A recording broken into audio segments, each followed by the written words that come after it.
Everyone says that a visitor to Greece has to visit a Greek island. For me, that was an easy choice. If I was going to visit an island, it had to be Melos, made famous in Thucydides' History of the Peloponnesian War. I booked the ferry tickets off a website, and it worked like a charm, and we traveled on High Speed 3.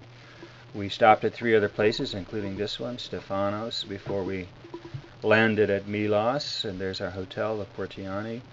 The sea was smooth and flat both ways for us, so the journey was nice, the arrival was nice. The first day we were there, the weather was a bit gray and overcast and windy like this, and a lot of our pictures reflect that because they came from the first day when we were trying hard to get our bearings. And there's a look at Adamos, the little town where the hotel is.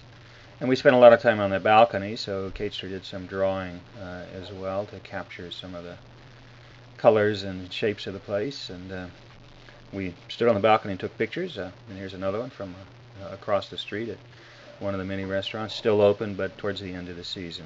We had wondered about Greek plumbing, but nothing to worry about. And then we went walkabout and took more pictures here and there, and then the next day we hired a car, and we went to the archaeological museum in the settlement called the Plaka, about halfway up the hillside. And there is a specific reference to Thucydides in that text, and there's some artifacts from that time. And on the wall there is an example of the Melian alphabet, which predates the mainland Demontic Greek alphabet. As I said, we hired a car, and that's what we drove around in as we made our way to the high point in the island. We ascended the Castro, and there it is, that white building on the top of that hilltop. So we made our way up there. About halfway from the Plaka, it was colorful residential, and then after that it was a barren hilltop. Here's the colorful part when we're about halfway up there from the Plaka. Very nicely done, very picturesque to be sure. Most of these are around 2 or 3 houses that form around a kind of a de facto plaza. And then after this we make our way up what was essentially an abandoned construction site to the top on another well-worn stairway. We made it to the top. These pictures give you no sense of how high up we were, but we were very high up. The camera foreshortens that, and it was probably from such a vantage point that the Melians first saw the Athenian fleet coming, and then things happened after that.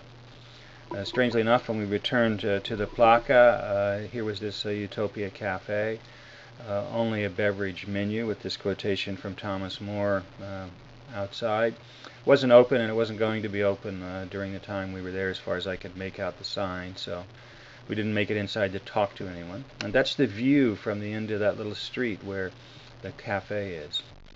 This island is where that famous statue was found, and we went past the point where it was found, and it was found right there about where that sign is. And then we went down to Klima on the seaside, a little fishing village of about 20 or 30 houses just like this, and those garage doors are for fishing boats. This is the site of the most ancient settlement, and there's one of the settlements. That's neither Plaka nor Castro behind it. There's the Castro on the hilltop at another angle. And it was probably there that the Athenians landed. We're back at the hotel there, and I picked up this from the shore at Klima as a reminder that I've been there, and I also got some worry beads in the Plaka there as an aide-memoire. And then we got on high speed number 3, and it sped its way back to Athens in about 3.5 to 4 hours. And Tony, the driver, as good as his word as always, was there to pick us up, and that's the end of this part.